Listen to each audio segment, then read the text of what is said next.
Ben Simmons' future and future landing spot remains the NBA's biggest mystery. Where will the former #1 overall pick end up? And what will the 76ers end up with in return? Naturally, trade-starved fans are preoccupied with which marquee team might pursue Simmons, and which big-name stars might be involved in the future blockbuster. But what if I told you the best landing spot for Simmons is Minnesota, where he can help Karl-Anthony Towns finally resurrect the Timberwolves?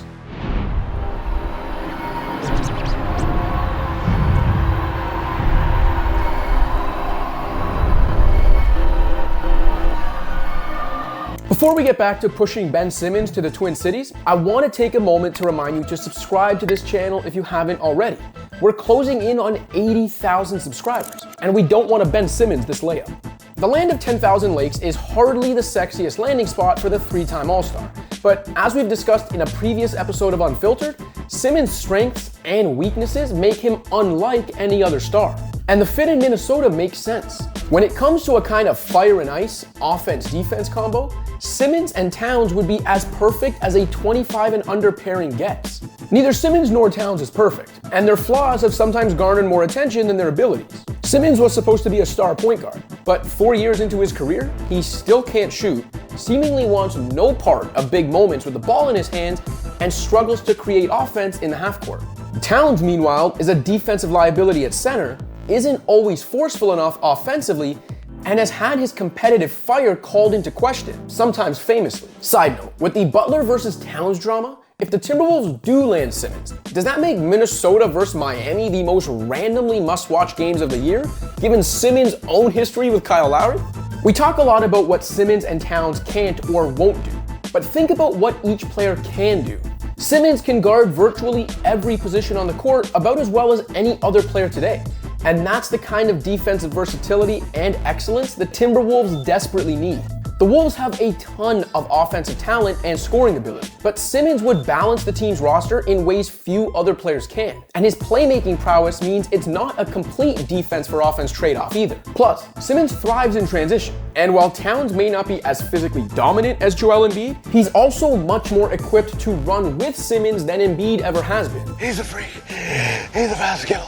Towns' shooting abilities and overall offensive skill set also mean he doesn't need to be in the paint as often as Embiid is, clearing a lane to the rim that the non-shooting Simmons needs in the half court. Simmons may never be quite the generational talent optimists envisioned when he was drafted #1 overall in 2016. So any advice now that I've been drafted?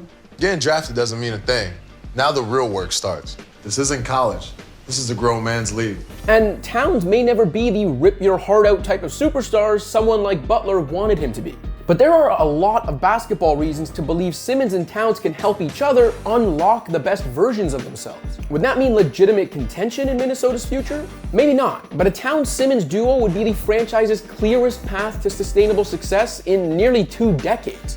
As the Wolves have cycled through lottery picks and potential franchise-changing duos that have ultimately come up empty.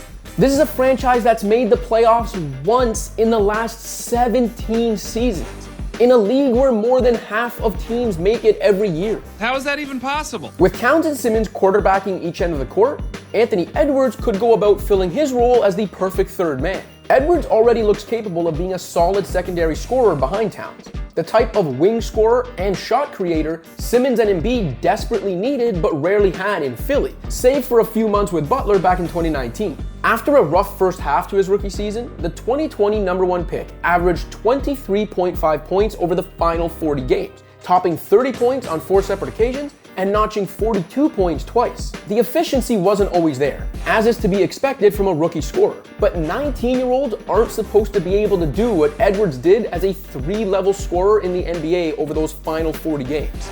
There have been very few in-game dunks that have looked like that. Put that on a poster. He still has plenty of room to grow, but Edwards' shot creation is the type of skill crucial to postseason success. As presently constructed, the Wolves are already a sneaky most improved candidate this season. Minnesota played 500 ball over the last 20 games of last season, and with both Towns and Edwards on the court after the innovative Chris Finch took over head coaching duties, the T-Wolves actually posted a positive net rating, with what would have amounted to an elite offense canceling out an atrocious defense. But a Towns-Edwards-Simmons core would be the envy of most of the association, with all three locked up through at least 2024. By now, I'm sure you've noticed that I haven't mentioned D'Angelo Russell. Oh, this is uncomfortable. That's because he'd be the cornerstone of the outgoing trade package. Russell's $30 million salary makes him a great salary matcher for Simmons. Philly could use his shooting and playmaking, and his defensive deficiencies would be better masked in front of Embiid. Throwing Malik Beasley's explosive scoring into the deal means the Sixers would have to send some salary back the other way. But doing the deal without Russell almost certainly isn't enough for Philly. The Timberwolves also own all of their upcoming first-round picks, so they could build a solid package around Russell, Beasley, and/or other youngsters not named Towns or Edwards, plus multiple picks and pick swaps. You might be sitting there wondering whether that's really the best the Sixers can do, but I'm starting to believe it is. Sixers fans surely dreamt of something or someone better than D'Lo when Simmons trade talks began to heat up. But given the way things have gone in Philly since the team's Game 7 loss to Atlanta, it's become quite clear that no rival is going to sell the farm for what Simmons could one day be anymore. A team is going to trade for what we all know Simmons is and isn't today. The term left on Simmons' contract would usually mean the Sixers have all the leverage, but it's not that simple. Sure, the team could fine Simmons if he follows through on not reporting to training camp or refuses to start the season. And the Sixers could call his bluff, assuming he won't take money out of his own pocket. In a best-case scenario, Simmons would then return to the team, play well, and boost his trade value. But the chances he'd up his value are slim. And the more likely result is that he could further tank it, or worse, tank the Sixers' start to another pressure-packed season. Daryl Morey's Sixers don't have as much leverage as you think, and they can't risk pissing off Embiid, the team's already frustrated franchise player. Would Simmons be happy in Minnesota? Who knows? But if a fed-up Kobe Bryant was once willing to go play on Pluto, I think Simmons would settle for Minneapolis. At some point, he'd have to play nice, and Towns' Wolves actually present some interesting possibilities for him. The Sixers wouldn't get the trade package they once envisioned, but they'd still do well enough with Russell, young talent, and picks, and they'd be sending Simmons west. The Timberwolves would get the chance to build something real and sustainable for the first time in a generation. Simmons would get a fresh start with a fellow star whose game fits his like a glove. Sexy? No, but Simmons to Minnesota is sensible. And while common sense might not be all that common, it's exactly what the Ben Simmons saga needs to find a resolution. Thanks for watching. If you liked this video and want to see more content like this, be sure to hit that subscribe button.